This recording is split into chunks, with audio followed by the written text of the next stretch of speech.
प्रकार के रोग होते हैं।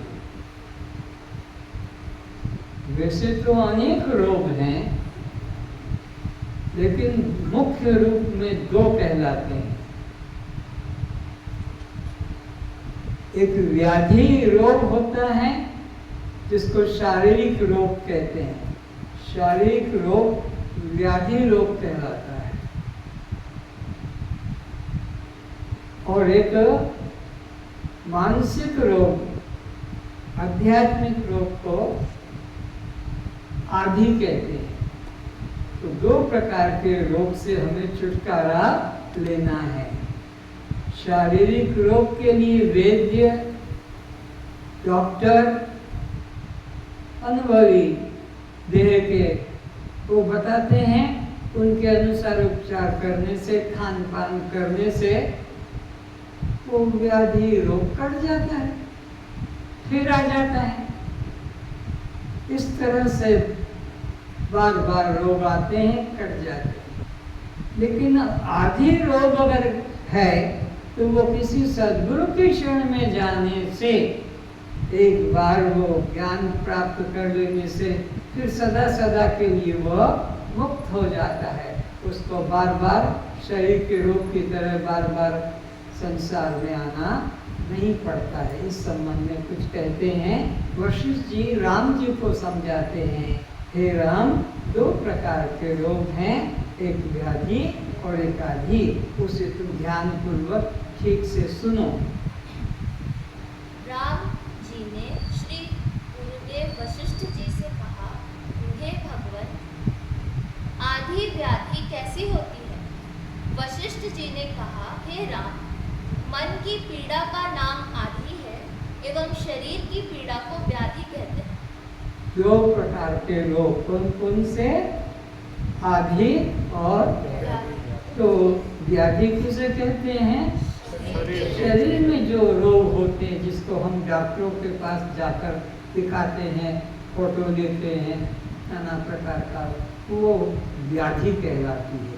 और ये जो मानसिक चिंतन है, काम, क्रोध, लोभ, मोह, मद, मात्सर्य, ईर्ष्या, डाह, ये नाना प्रकार के, जिसके वजह से जीव राग द्वेष करता है और राग द्वेष के द्वारा कर्म बन जाते हैं और कर्म से फिर उसको फल भोगना पड़ता है।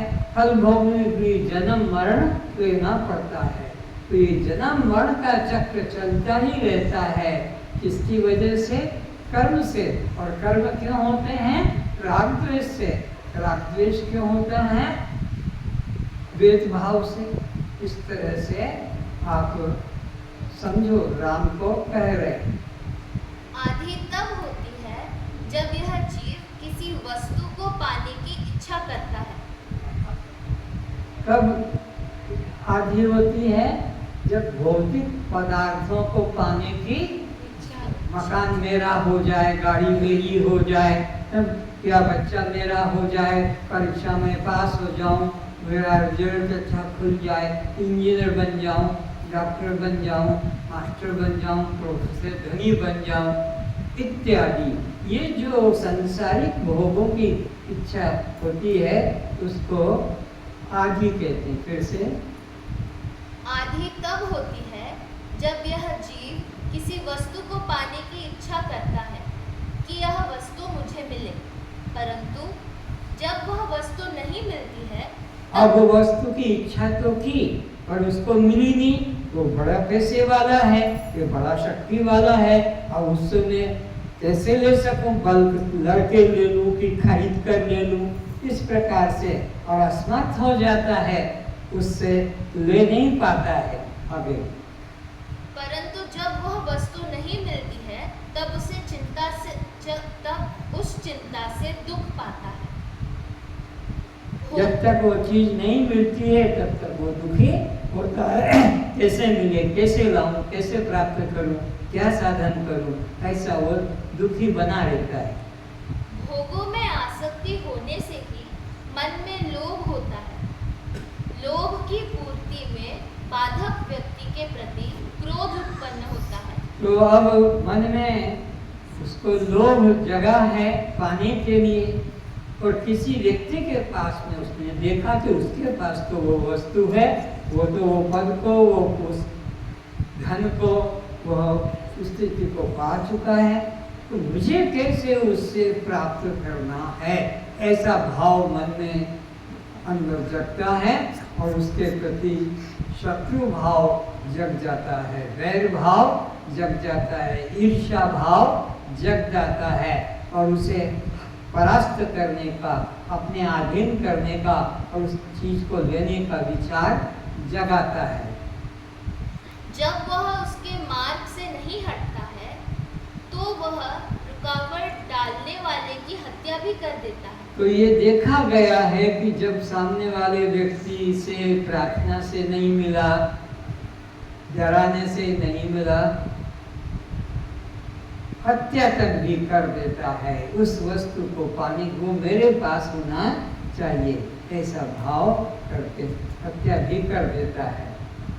यह नगरों में अपराधियों का कारागृह इस बात का प्रत्यक्ष प्रमाण है।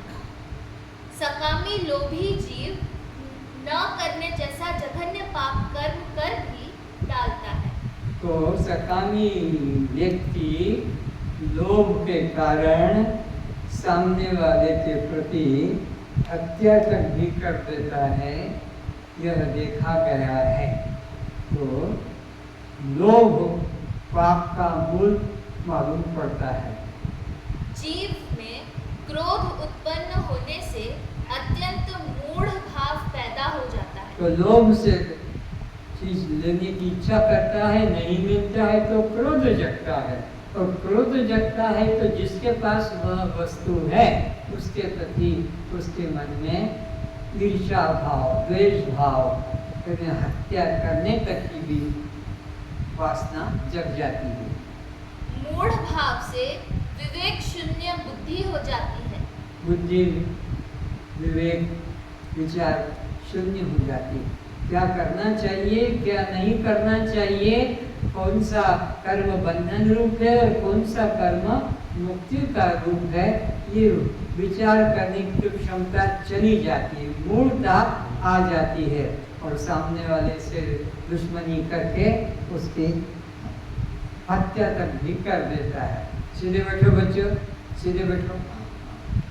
मूढ़ भाव से विवेक शून्य बुद्धि हो जाती है और स्मृति का नाश हो जाता है। और स्मृति, विवेक, ज्ञान का नाश हो जाता है। स्मृति नाश से बुद्धि के यथार्थ सोचने की क्षमता चली जाती है।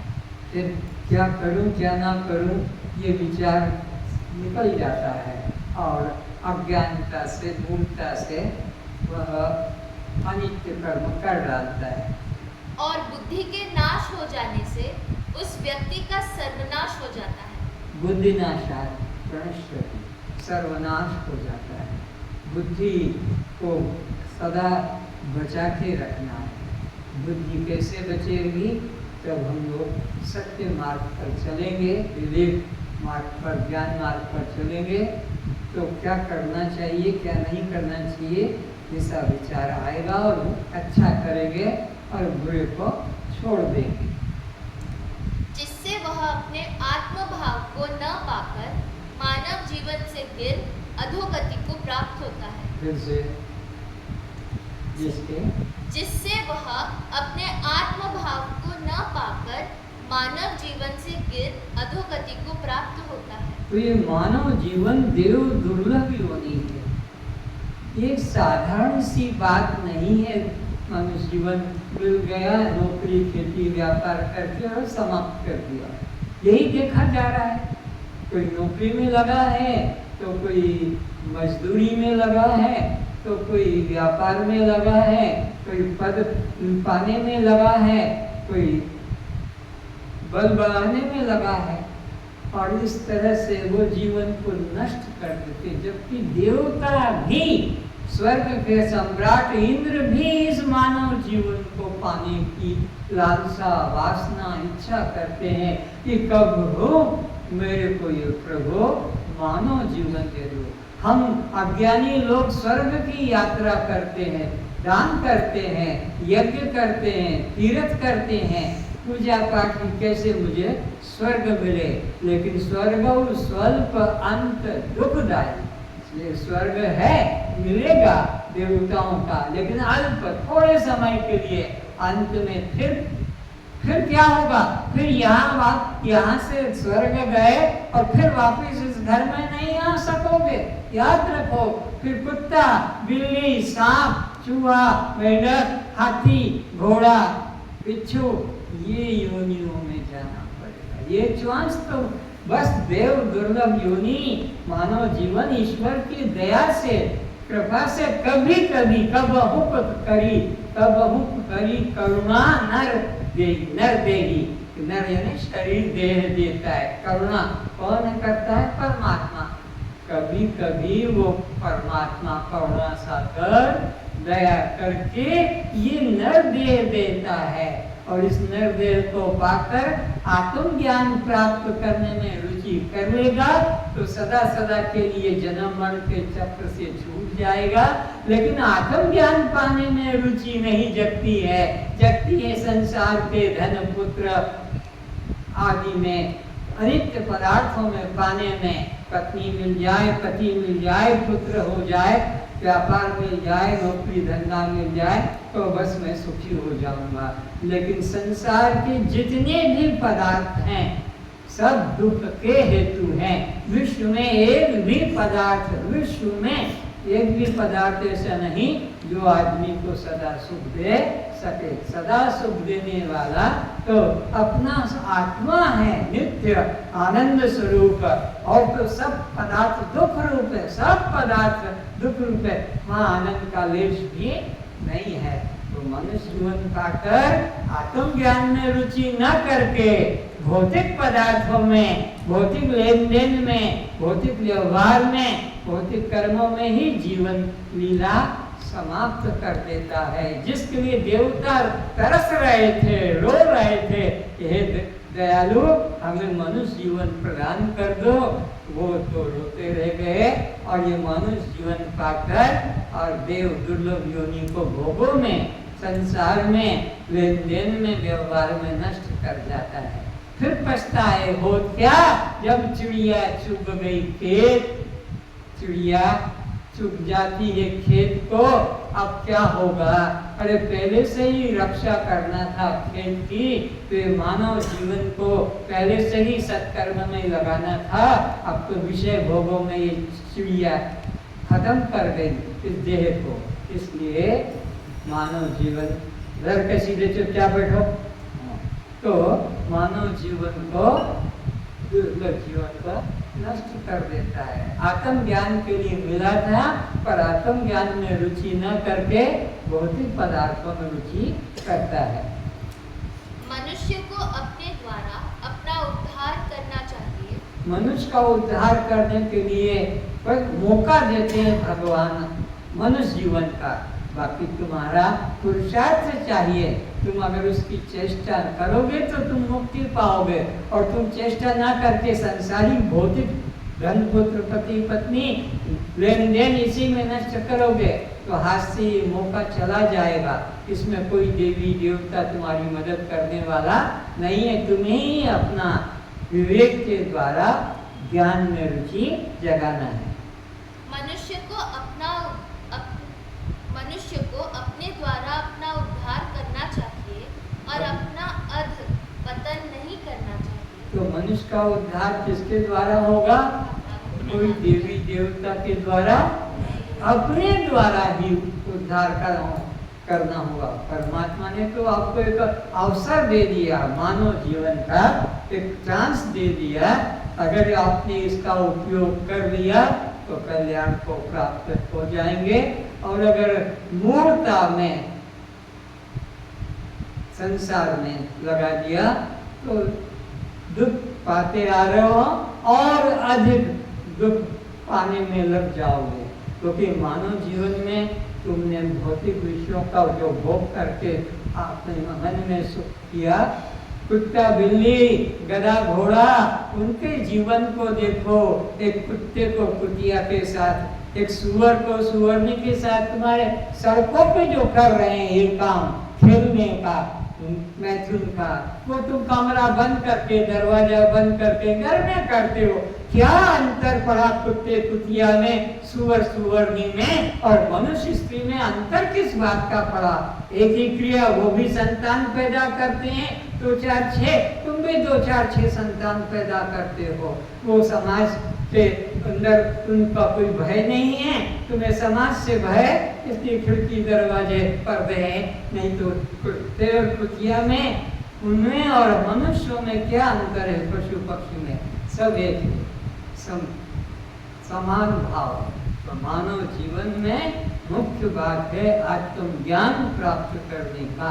आत्मज्ञान प्राप्त हो गया तो जीवन धन्य धन्य हो गया, सदा के लिए सुखी हो गया। और आत्मज्ञान में रुचि नहीं जगी और भोगों में ही बस मस्त रहा कि मेरा यही कर्तव्य है, ये पोस्ट पाना है, ये धन पाना है, इतना मेरा मकान हो जाए, इतनी मेरी गाड़ी हो जाए, इतने मेरे बच्चे पढ़े लिखे हो जाए, बस इन्हीं को ऐसा करके और अपना जीवन लीला समाप्त करके पछताता है। अब पछताते हो अब क्या होगा? हाथ से मानव जीवन चला गया, अब कोई काम नहीं आएगा। मनुष्य को अपने द्वारा अपना उद्धार करना चाहिए और अपना अध पतन नहीं करना चाहिए, क्योंकि आत्मा ही आत्मा का मित्र है और आत्मा ही आत्मा का शत्रु है। अपने आप ही हम अपने मित्र बन जाते हैं। कब? जब सद्मार्ग पर चलते हैं, सद्गुरु की शरण में चले जाते हैं, तो हम अपने आप का उद्धार कर लेते हैं, हम अपने आप के मित्र बन जाते हैं। और जब हम अपने विषय भोगों में अपने जीवन को समर्पित कर देते हैं, ये मिल जाए, ये मिल जाए, ये कर डालूं, वो कर डालूं, ये और हो जाए ये और हो जाए, तो ये अपने आप का शत्रु, और कोई शत्रु नहीं है बाहर वाला, ये अपने आप ही मित्र बनता है सत्मार्ग पे लगाकर, और यही असत मार्ग पर, मिथ्या मार्ग पर, भौतिक मार्ग पर लगाकर अपना शत्रु बनाकर अपनी दुर्गति करता है। जिसने अपने आप से अपने आप को जीत लिया है, उसके लिए आप ही अपना बंधु है। और जिसने अपने आप को विषय भोगों से, सांसारिक कामनाओं से हटाकर परमात्मा में, गुरु की शरण में लगा दिया, तो वो अपने आप का मित्र बन गया। और जिसने अपने आप को गुरु की शरण में, परमात्मा की शरण में, सत्मार्ग में नहीं लगाया, तो वो अपने आप से अपने आप का वह शत्रु बन जाता है। और जिसने अपने आप को नहीं जीता है, ऐसे अनात्मा का आत्मा ही शत्रुता में शत्रुता की तरह बर्ताव करता है। अपने साथ ही वो शत्रु से शत्रु का जैसे व्यवहार होता है, अपने आप की हानि में वह जीवन लगाता है। जिसने आत्मा को आत्मा के द्वारा जीत लिया है, उस पुरुष का आत्मा उसका मित्र होता है। तो जिसने अपने आप को आत्मज्ञान में लगा दिया है, आत्मचिंतन में लगा दिया है, आत्मज्ञानी गुरु की शरण में समर्पित, छल कपट से नहीं, लोग छल कपट से गुरु की शरण कर लेते हैं, इनका उद्धार नहीं होने वाला है। अंदर कुछ है और बाहर कुछ है, लेकिन जिन्होंने अपने को आत्मा की शरण में डाल दिया, सद्गुरु की शरण में डाल दिया, वो अपने आप का उद्धार करता है। जिसने आत्मा को आत्मा के द्वारा जीत लिया है, उस पुरुष का आत्मा उसका मित्र होता है, परंतु अजितेंद्रिय के लिए आत्मा शत्रु के समान स्थित होता है। जिसने अपने मन को, अपने इंद्रियों को वश में नहीं किया है, ऐसा व्यक्ति वो अपने आप का ही शत्रु बना हुआ अपनी हानि कर रहा है। तब मन व शरीर का दुख दोनों साथ हो जाने से आदि व्याधि सम्मिलित हो जाते हैं। तो मन का दुख और शरीर का दोनों व्याधि है, आदि और व्याधि दोनों एक हो जाने से दुख अतिशय हो जाता है। जब आदि व्याधि भिन्न भिन्न होते हैं, तब उनका दुख भी भिन्न भिन्न होता है। हे राम, ज्ञानवान को न आदि होती है और न व्याधि होती है। किंतु हे राम, ध्यान से सुनो, ज्ञानी पुरुषों को, जिन्होंने अपने को देह के संबंधियों से अलग कर दिया, बहुत ध्यान से सुनना, 3 प्रकार की उपाधियां हैं, रा, ली और रे। ये 3 उपाधियों में सब संसार जुड़ा, तीनों। और जिसने इन 3 से अपने को अलग देख लिया, बस वो अपना आप का उद्धार करता, कल्याण करता हो जाता है। देह के साथ में अपने को जोड़ लिया, मेरा देह, मेरा शरीर। तो जो मेरा होता है वो कभी मैं नहीं होता। तो मेरा शरीर तो मैं शरीर, मेरा देह तो मैं देह, मेरा सिर तो मैं सिर, मेरा पाँव तो मैं पाँव, मेरा पेट तो मैं पेट। तो जो जो मेरा है वो कभी मैं होता नहीं।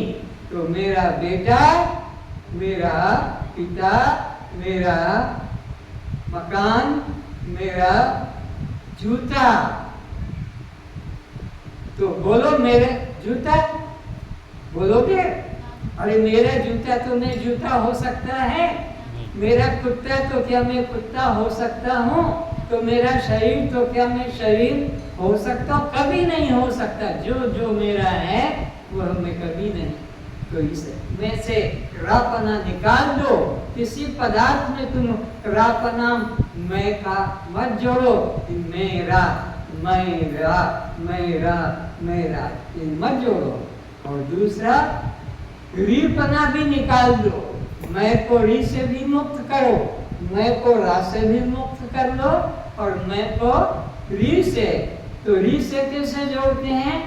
मेरी गाड़ी, तो मेरी गाड़ी में गाड़ी हो सकता हूँ, मेरी लाड़ी में लाड़ी हो सकता हूँ, मेरी बाड़ी में बाड़ी हो सकता हूँ, मेरी चोटी तो क्या मैं चोटी हो सकता हूँ, मेरी चप्पल तो मैं चप्पल हो सकता हूँ।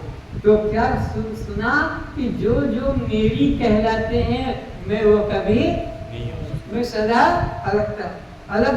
मेरी आँख तो मैं आँख, मेरी नाक तो मैं नाक नहीं हो सकता हूँ। वैसे ही मेरी जो जो है वहाँ से मैं को मुक्त कर दो। तो रा से मुक्त कर लिया और री से अब कौन बचा? रे।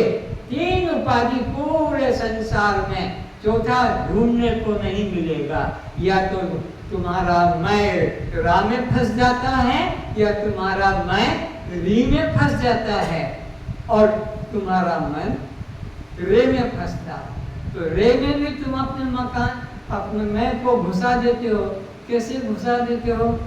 मेरे घर द्वार, मेरे पिता माता, मेरे मित्र बंधु, मेरे कल कारखाने, मेरे घोड़ा गाड़ी। तो जिस जिस में तुमने रेत के साथ में मैं को घुसाया, बस बंधन पड़ गया। यही 3 चीजें हैं। रा, ली, रट लो मंत्र है ये गुप्त मंत्र। ये गुप्त मंत्र किसी सभा में सुनने को इतना शीघ्र नहीं मिलेगा, ना स्पष्ट मिलेगा। यहाँ स्पष्ट किया जा रहा है, लेख बता बता करके मेरा मकान, मेरा बेटा, मेरी पत्नी, मेरी लड़की, मेरी फैक्ट्री, मेरा ग्रह संबंधी। तो ये जो जो तुमने मैं को 3 में घुसाया है, किस किस में बोलो? या तो मैं को रा में जोड़ दिया और जीवन समाप्त कर दिया, या मैं को री में जोड़कर जीवन समाप्त कर दिया, और किसी ने रे में जोड़कर जीवन समाप्त कर दिया।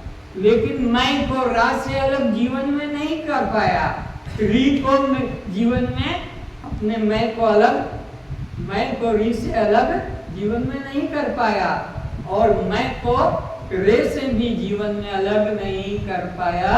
और ये जीवन मैंने रा, री और रे में ही समाप्त कर दिया। बस अब रोते रहो, 84 लाख योनियों में अब तुम्हारे बचाव का कोई रास्ता नहीं रहा। कोई मंत्र, कोई जप, कोई माला, कोई पूजा पाठ, याग यज्ञ धर्म, यह कुछ नहीं बचाएगा। पढ़ो। ज्ञान मार्गियों के जीवन में यह दोनों लोग अज्ञानी की तरह बाधक नहीं होते हैं। बस क्या कहा? क्या कहा?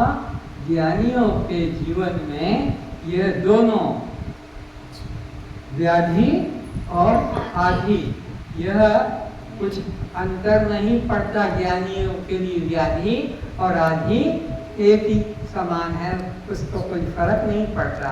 किंतु अज्ञानी व्यक्ति व्याधि और आदि में अपने जीवन लीला को समाप्त कर देता है। हे राम, वासना ही संसार वृक्ष का बीज है।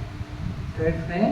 वासना ही संसार वृक्ष का बीज है। संसार वृक्ष का बार बार जन्म लेना और मरना बीज का काम है, फल निकालना, बार बार नष्ट होना।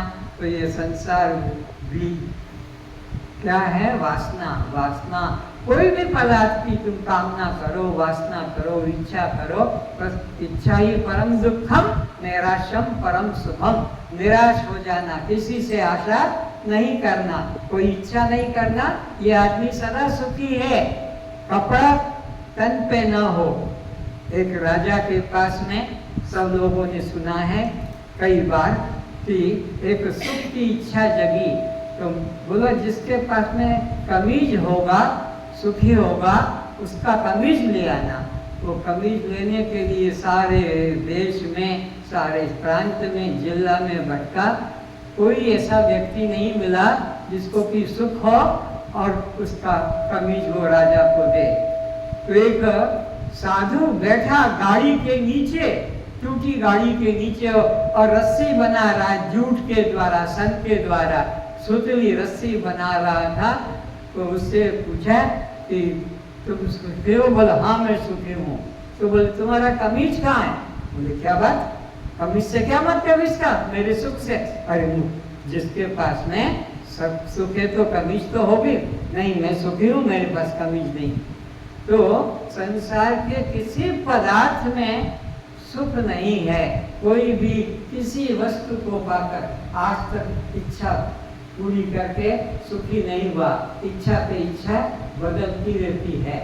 सब संसार के लोग दुखी हैं। तो संसार में ज्ञानी के लिए न कुछ अनुकूल और न प्रतिकूल, न कोई कामना न कोई वासना। ज्ञानी सदा अपने आत्म भाव में सुखी रहता, आत्म भाव, साक्षी भाव, बस उसी में रहता है। और वह कर्ता और भोक्ता भाव, अप्राप्त की प्राप्ति करना और भोगना, ये उसके अंदर नहीं। जो आ गया प्रारब्ध से शरीर के अनुकूल ले लिया, ताकि जहाँ का तहाँ छोड़ दिया। वासना ही संसार वृक्ष का बीज है। यही जीव का परम पुरुषार्थ है कि वह निर्वासनिक होकर आत्मज्ञान प्राप्त कर दुख के सागर से पार हो जाए। तो दुख के सागर से पार होने का साधन क्या बताया? निर्वासनी।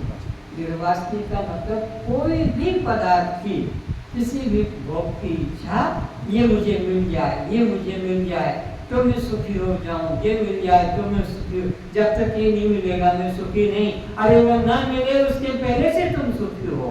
कोई भी वस्तु मिलने के पहले से ही तुम सुखी हो। सुख तो तुम्हारा स्वरूप है। स्वरूप किसी पदार्थ में नहीं, सुख किसी पदार्थ में नहीं, सुख संसार में नहीं है। सुख स्वरूप है। आत्म अपना खबर नहीं नरखर को रे। खर कहते गधे को। गधे का काम जितना बोझा डालो मचकते मचकते चलता है, तो ऐसे ही ये मनुष्य भी गधा है। जितना जितना काम मिलता है, जितना जितना बोझा मिलता है, जिम्मेदारी उतना उतना खुश होता है। मेरे को ये डिपार्टमेंट मेरा, ये मैं इसमें चला रहा हूँ, मैं इसको चला रहा हूँ, इसका गवर्नर हूँ, उसका गवर्नर हूँ, इसका मालिक हूँ, उसका। तो यह संसार जो है ये दुख का ही केंद्र है। यहाँ पर सुख नहीं किसी पदार्थ में। तो ज्ञानी व्यक्ति अपने आप में आत्मभाव में सुखी रहता है। किसी विषय पदार्थ की इच्छा, निर्वासनिक व्यक्ति ही सुख और आनंद को पाता है। कौन पाएगा? निर्वासनिक। निर्वासनिक का मतलब क्या भाई? किसी भी प्रकार की इच्छा, किसी प्रकार की वासना, कामना करना ये और हो जाए, बस यही सदा रोएगा, यही सदा दुखी रहेगा। और वासनिक ये हो जाए, ये हो जाए, इतना हो जाए तब मैं, इतना हो जाए तब मैं सुख, ऐसा मान रहे, यही सदा दुखी रहेगा। तरति शोकम आत्मविद। यह वासना 4 प्रकार की है।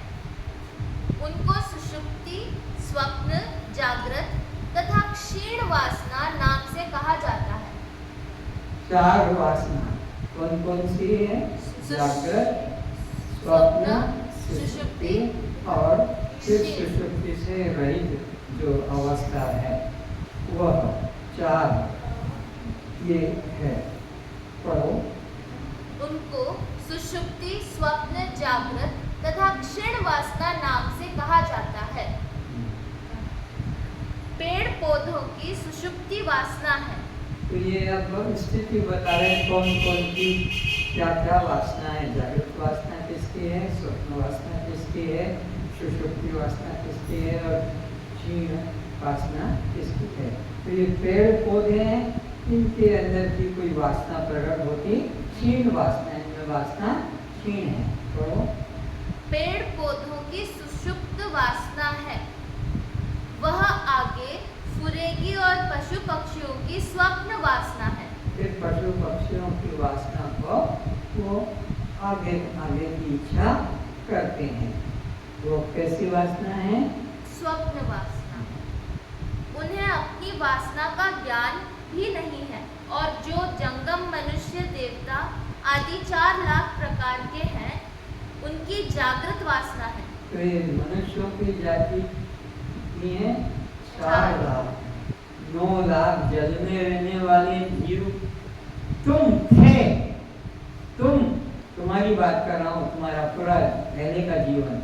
9 लाख प्रकार के जल में रहे तुम, 10 लाख प्रकार के आकाश में उड़ने वाले जीव बनकर रहे तुम, 11 लाख जमीन के अंदर सांप बिच्छू की तरह रहने वाले जीव की तरह रहे तुम, और 20 लाख स्थावर पेड़ पौधे के रूप में रहे तुम।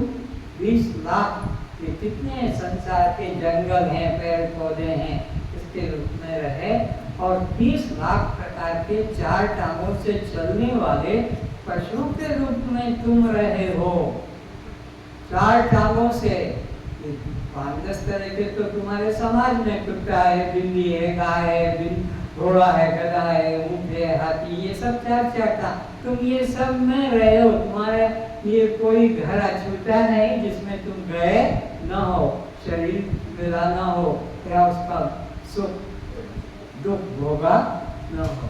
और ऐसे जाकर 4 लाख प्रकार के मनुष्य, 4 लाख मनुष्यों में ये जो जीवन है, ये सबसे असंभव का सौभाग्य की बात है। ये दुर्लभ योगी। जो मनुष्य, देवता आदि 4 लाख प्रकार के हैं, उनकी जागृत वासना है। ये जागृत वासना है। और क्षीण वासना ज्ञानी को है। और ज्ञानी की जो वासना है उसका कुछ फल नहीं मिलता है।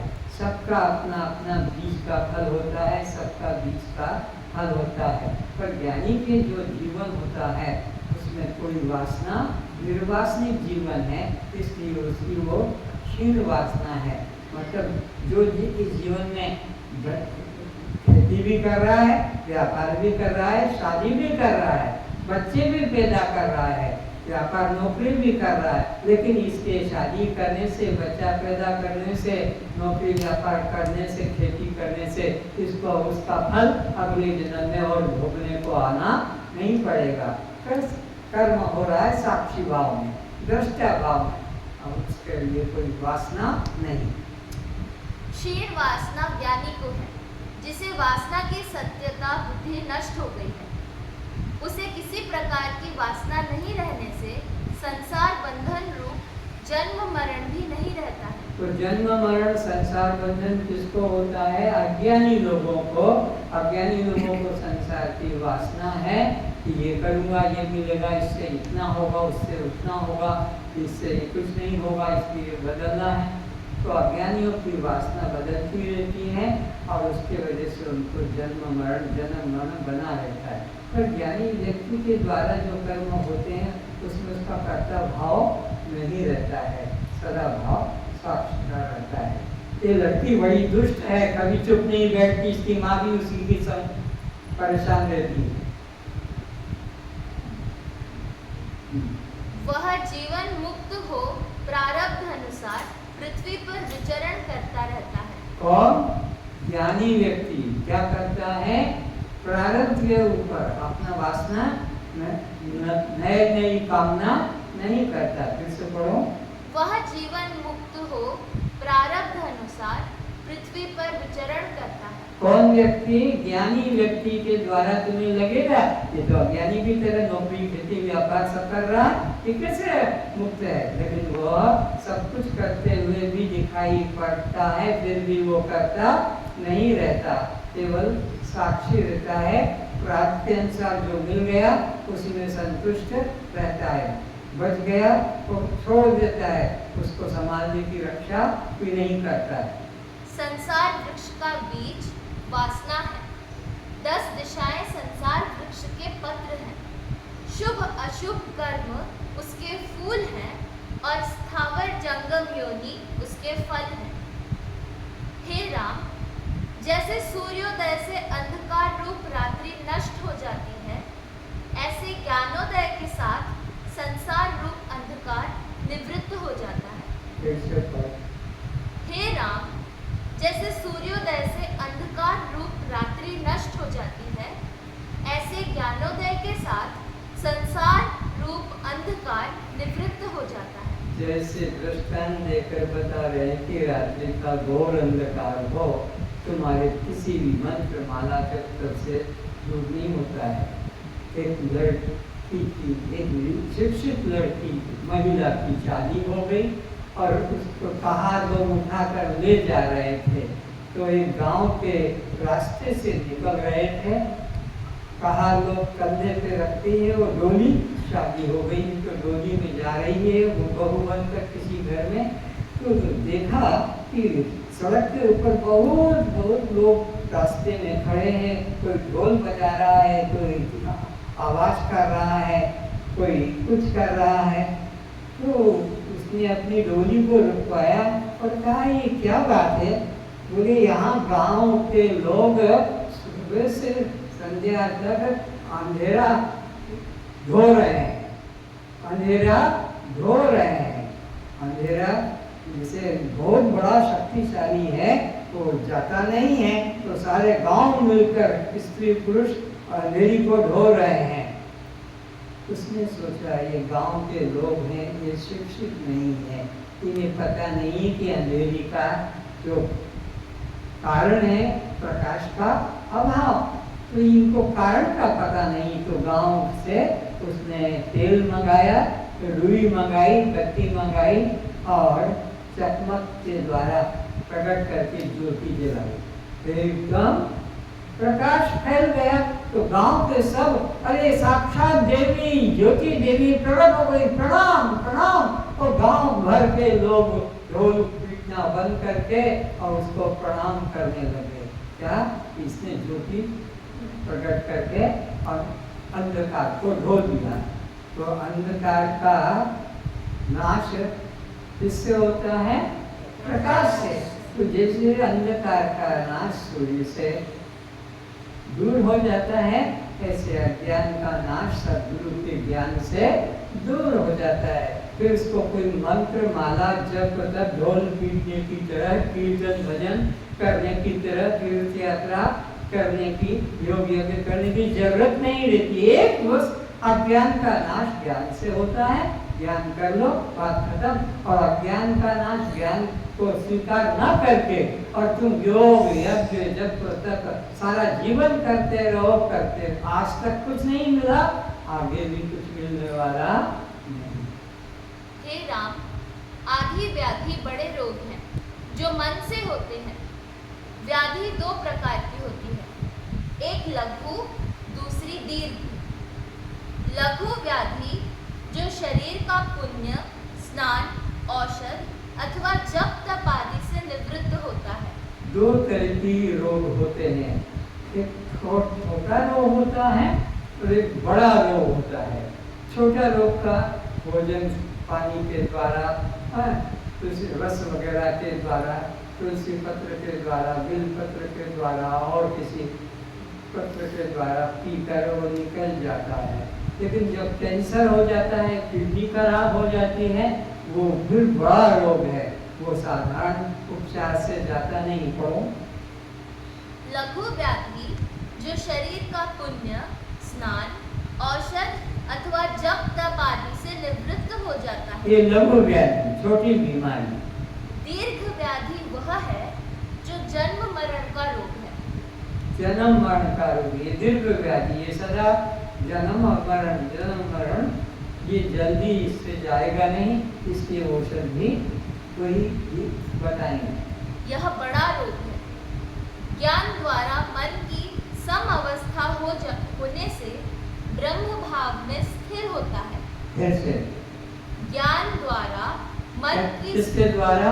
ज्ञान के द्वारा, और कोई योग यज्ञ साधन से नहीं, ज्ञान के द्वारा मन की सम अवस्था होने से ब्रह्म भाव में स्थित होता है। सम अवस्था का मतलब है लाभ और हानि में समान, आने और जाने में समान, जन्म मरण में समान, सुख दुख में, भोग त्याग में समान। तो समान भाव रखने से ब्रह्म भाव में स्थिर होता है। वो ब्रह्म भाव में, दृष्टा भाव में स्थित हो जाता है।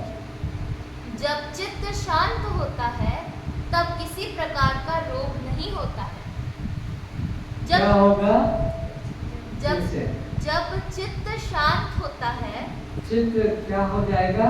शांत, कोई वासना नहीं रहेगी, रोग भी नहीं। जब चित्त शांत नहीं होता है तब तक आदि व्याधि होती रहती है। तब नाना साधन जीव करता रहता है, जितना करता उतनी बंधता जाता है। हे राम, अब उस आदि व्याधि की उत्पत्ति कैसे होती है यह तुम मुझसे जानो। अब राम जी को कहते हैं, हे राम, अब सावधान मन से सुनो, ये आदि कैसे पैदा होती है कि व्याधि, इसे अच्छे तरह से समझो ताकि तुम इससे मुक्त हो सकोगे। हे राम, जो अन्न बाहर अग्नि से पकाया जाता है उसका पुरुष भोजन करते हैं। उदान व अपान वायु परस्पर विरोध होने से अग्नि प्रज्वलित होती है। शुरू से। हे राम, जो अन्न बाहर अग्नि से पकाया जाता है, ये जो बाहर की अग्नि है, जो हम उसको कहते हैं अग्नि, एक अंदर की अग्नि है, उसको कहते हैं जठरा। तो पहले ये बाहर के अग्नि में पकता है, फिर उसको हम अंदर डालते हैं। आगे बढ़ो। जो अन्न बाहर अग्नि से पकाया जाता है उसका पुरुष भोजन करते हैं। उदान व अपान वायु परस्पर विरोध होने से अग्नि प्रज्वलित होती है। दो विरोधी अग्नि मिल जाने से अग्नि पैदा हो जाती है, विशेष अग्नि पैदा होती है, जिससे जीव द्वारा भोजन क्रिया अन्न पेट में जठराग्नि द्वारा फिर पकाया जाता है और सभी नाड़ियां अपने अपने रस भाग को ले जाती है। वीर्य नाड़ी उस रस से वीर्य व रक्त नाड़ी उस रस से रक्त बना लेती है।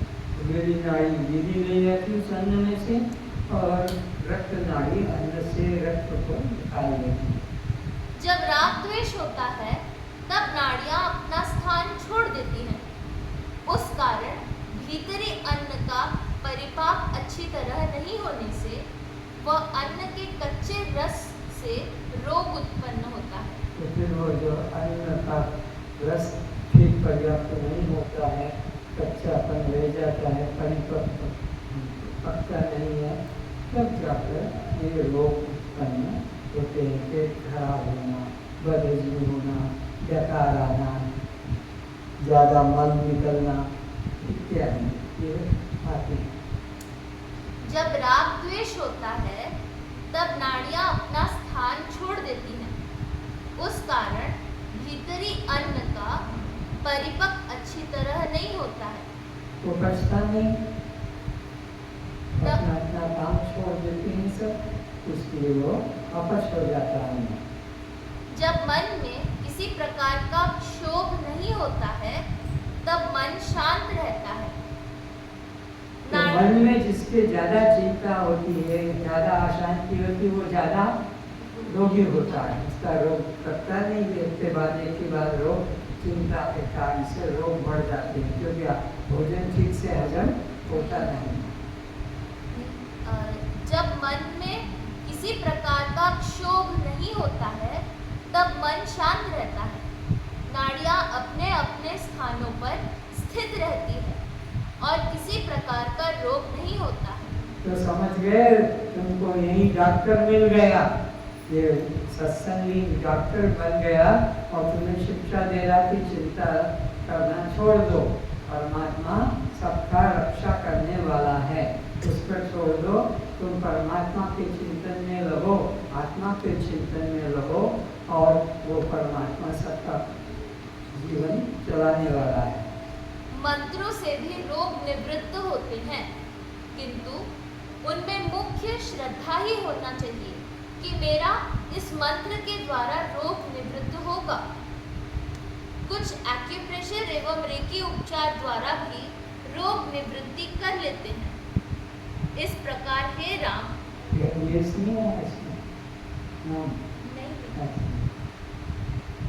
इस प्रकार हे राम, यह जीव योग के अभ्यास और ज्ञान के फल स्वरूप पूर्णता एवं सिद्धि को प्राप्त हो जाते हैं।